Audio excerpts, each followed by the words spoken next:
இங்கே பாருங்கள், இங்கே பாருங்கள், இங்கே பாருங்கள், இங்கே பாருங்கள். இதான் வந்து தென்னை மரத்தின் பாலைகள். சரி, இது பார்த்தீங்கன்னு சொன்னால் பன்னாடை. இங்கே பாருங்கள், பன்னாடை. சில ஆக்கள் பேசுவாங்க, பன்னாடைலாம் பேசுவீங்க மக்கள். அந்த பன்னாடை இதுதான். ரைட், இதை பற்றி ஒரு காணொளி தான் பார்ப்போம். இங்கே பாருங்கள், தேங்காயும் ஒன்று இருக்குது. ஓகே, வணக்கம் உறவுகளே. நான் சின்ன என்ன விஷயம் என்று சொன்னால், தோட்டத்துக்கு வந்த நான், தென்னம் தோப்புக்கு வந்த நான். ரைட்டு, இந்த வீடியோ எடுத்து உங்களுக்கு போடணும் போல் இருந்துச்சு. அதுக்காகத்தான் இது உங்களோட ஷேர் பண்ணுறேன். என்னென்னு சொன்னால், தென்னை மரம் வந்து நிறைய பயன்களை கொண்டது.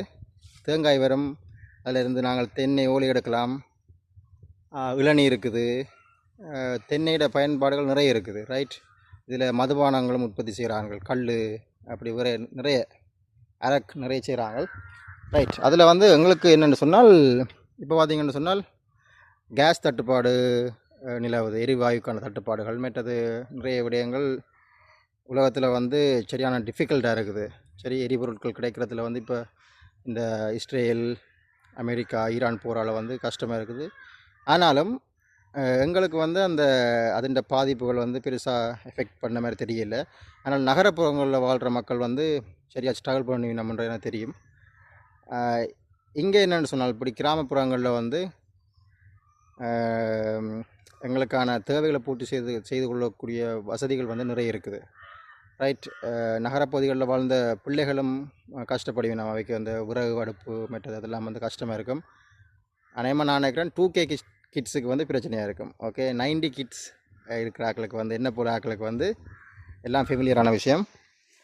ரைட், இங்கே பாருங்கள், நான் தென்னை மட்டையில் வந்து வெட்டி போட்டுட்டு இதெல்லாம் வந்து எரிக்கிறதில்ல. இப்போ பார்த்திங்கன்னு சொன்னால், தென்னம்பிள்ளைகளுக்கு கீழே வந்து இந்த தென்னை ஓலைகளை வந்து நான் போட்டிருக்கிறேன். பாருங்கள், பெரிய பெரிய மரங்கள். ரைட்டு, அதை செய்து கொண்டு கேட்க தான் பெண்ணாடை இருந்தது, எரிக்கிறதுக்காக எடுத்துகிட்டு போகிறோம். நல்லா எரியும் பெண்ணாடை. மற்றது பாலைகள் இருக்குது. தென்னை மரத்தில் இருந்தால் அந்த பாலைகள் கிடைக்கும், எரிக்கிறதுக்குரிய பாலைகள். இங்கே பாருங்கள், பார்த்தீங்கன்னு சொன்னால் இங்கே நிறைய பாலைகள் இருக்குது. இதை எரிக்கிறதுக்காக எடுக்கலாம். இங்கே அது இல்லை, திருப்பி காட்டலாம் என்றால். ரைட்டு, இது வந்து இப்போ நீ காஞ்சி கீழே விழுந்துடும். இந்த நிறைய இருக்குது பாருங்க. ரைட், நான் என்ன சொல்ல வந்தேன் சொன்னால், என்னதான் பிரச்சனைகள் விடயங்கள் வந்து உலக நாடுகளில் அதிர்வலைகளை ஏற்படுத்தினாலும் சில இடங்களில் வந்து சில விஷயங்கள் வந்து பாதிப்புகளை செலுத்தாது. ரைட், நாங்கள் இங்கே சைக்கிளில் தெரிவோம், நடந்து தெரிவோம். மற்றது எரிவாயுகளும் தேவைப்படாது. ஏனென்றால் இங்கே தேவையான விறகு இருக்குது.